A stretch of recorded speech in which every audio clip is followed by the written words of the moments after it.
Joining me now, Liz Peek, syndicated columnist and Fox News contributor. Joe Lavorgna, SMBC chief economist, former NEC chief economist at the White House, and Taylor Riggs, co-host of the Big Money Show right here on fabulous Fox Business. All right, kids, welcome back. Can we just talk about gales of creative destruction, the font of capitalism, the new energy that's coming? I begin with you, Liz Peek. You know, I am prone to rhetorical exaggerations, but in this, I think I'm just stating the plain facts of the matter. I think it's poetic. It's poetic, Larry. Look, I think the mood has changed in this country. Yeah. I was at an event last night with a lot of business leaders, and every one of them told me, first of all, I'm traveling abroad. Everybody wants to be in the United States. And this is really a change, right? And that everyone wants to invest here. They're really excited about what's going on in America. And by the way, by contrast, Europe is like a dumpster fire, so you can understand that. But I do think that it has to do with regulation. I think, number one, maybe even more important than taxes, the idea that Biden has spooled out layers upon layers of regulations having to do with labor, having to do with climate, all of which gums up the works. We're talking about inflation, bringing prices down. What causes inflation? Too much money chasing too few goods. How do you get a constricted supply? Partly through regulation. And costs go up. So, you know, producers have to pass them along. Also, obviously, too much spending. But I do think there's a sense of resurgence. I'm so thankful. Yes, grateful and thankful. Yep. Very good. Taylor, who is Joseph Schumpeter? You ever met him? You ever talked to him? Are you pulling my leg? The answer, definitely not met him. The answer is you couldn't have met him or talked to him because he's been dead since 1950. But I commune with him frequently. So on the weekends, quietly, I admit, I commune with Schumpeter. And I love to talk about Schumpeterian gales of creative destruction. And when you think about it, you know, already we've had this technological revolution and this AI and, you know, quantitative computing and all these things, healthcare and so forth. I don't think we've seen the bulk of it by a long shot, because now if Elon and Vivek really dismantle the regulatory state, then the technological revolution, which Schumpeter wrote about glowingly and frequently and so forth, that revolution will run by leaps and bounds, more, better, faster than anybody dreams possible. And I think that's an important economic theme. It is. You know, I think people are excited to Liz's, opinion there of cutting spending, getting government out of the way. And that's why everyone is so excited about DOGE. It sounds not that revolutionary, have some people come in and cut back the government, except that it is huge given how much government has encroached on all of our lives. So I think if any of the policies, and they're all great, I think people are really fired up about DOGE. They want them to come in and make government work for me again, make it efficient, stop the regulations, stop the spending. I think another huge moment this morning was Trump ringing the bell on the NYSE. This is effectively saying America is open for business again.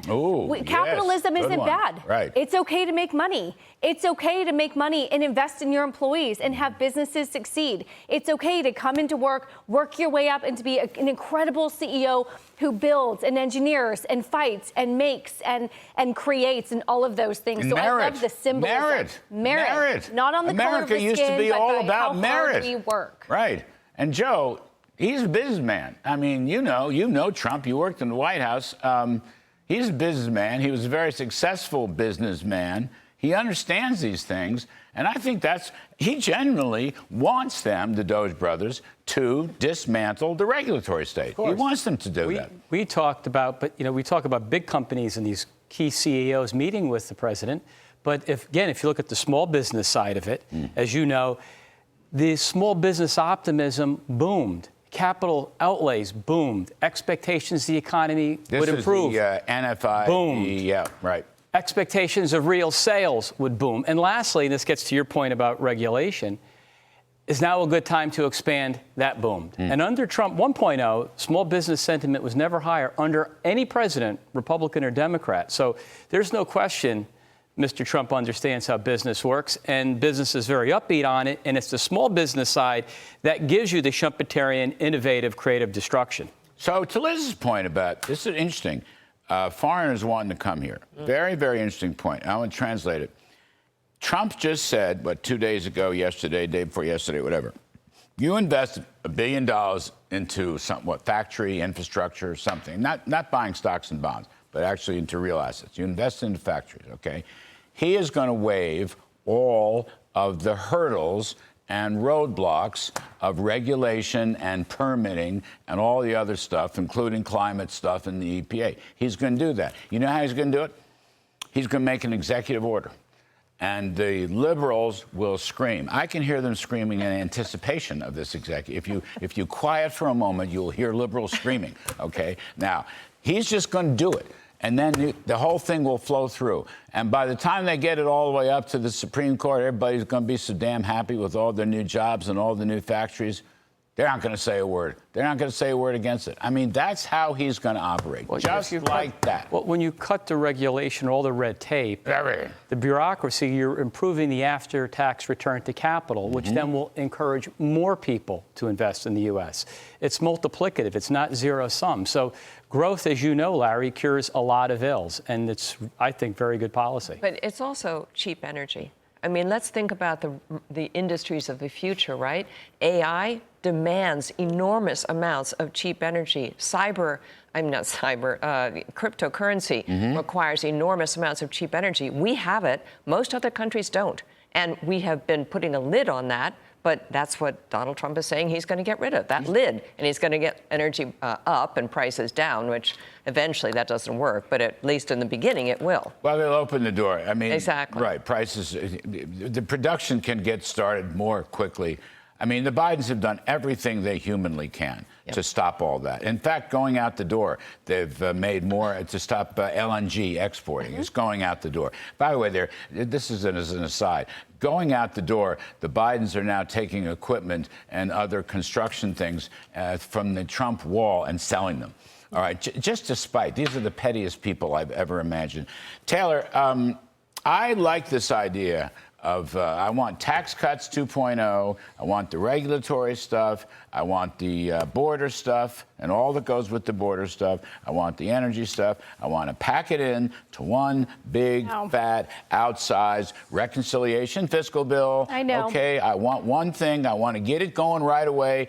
This Congress comes in January 3rd. Mr. Trump is officially president on January 20th, even though he's basically president right now. I don't want to hear anything. I don't want to hear about 2 bills. I don't want to hear about 3 bills. I don't want to hear about 6 bills. I want action, and I want the working folks who voted for him in the greatest coalition ever. Really, I want their wallets to get fatter as soon as possible, and I want him to talk about their wallets getting fatter. Yeah. Right? I don't want him to say, we're going to wait until a second bill comes. I want him to say, no, right now, let's go. And look, he'll be the ultimate boss of that. There's a great story in the Wall Street Journal today talking about if they're debating one bill that you mentioned or 2, and eventually when Trump weighs in, that will be how the Senate decides to go. As your host reported last night, no decisions have been made. Yeah. John Thune got a little ahead of his skis. My friend Steve Miller in the White House got a little over his skis on this because the boss hasn't weighed in yet. Sorry, I didn't mean to interrupt. I totally agree. I mean, so look, the interesting part about this is people voted on the economy, but in many ways, immigration did become an economic issue because we were all facing with crime and more people sucking up services from cities that don't have the money to pay for it. That's how all of this gets conflated into one bill that you're talking about. It was interesting, though, that I believe earlier this week we had Byron Donalds on the program, and he seemed to think if we do a border bill first, that's fine because the pressure of the expiration of the tax cuts will get us all on board to do a second bill later.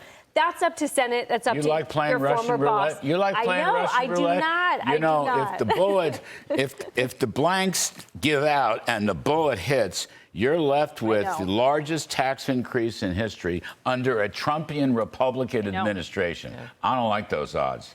I agree. And I think everything that we've talked about on this program, voters voted on take-home pay.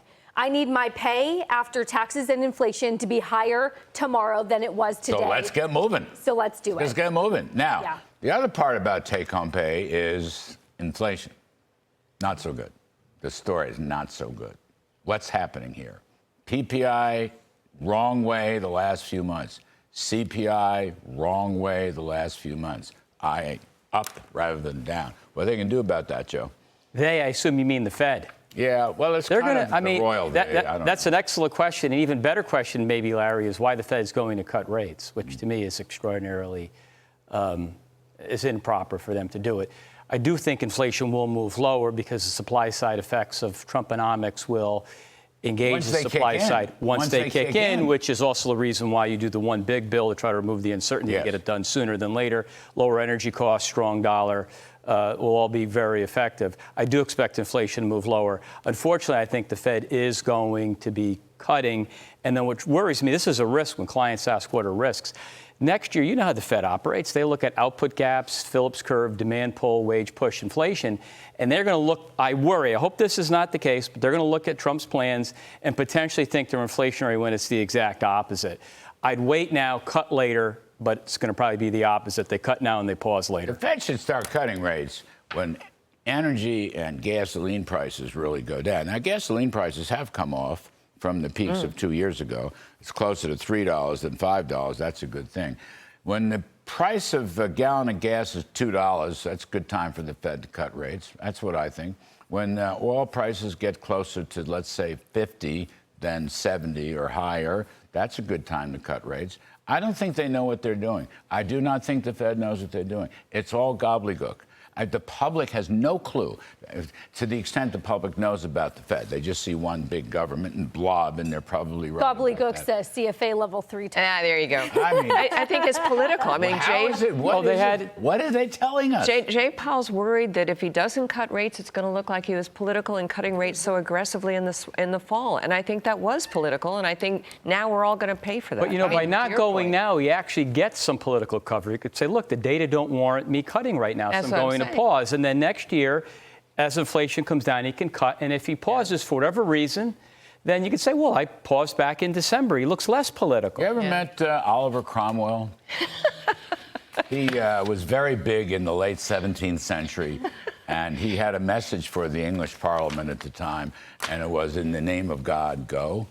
You ever think about applying that to Jay Powell? I know he's your hero, Joe, but you ever think No, about Larry, that was, I know you're being very facetious there. I'm not being facetious. No, with me. I mean, that's not my, I mean, I don't know. I think Jay Powell's time has come and gone. He served admirably, whatever. I don't want to go into it on this segment particularly. In the name of God, go. Let Trump appoint his own guy. Let him steer the ship. Let him steer the ship. So you can coordinate tax cuts and deregulation, fiscal policy with a decent monetary policy, and the whole system would work better. Many thanks to Liz Peek, Joe Lavorgna, and Taylor Riggs.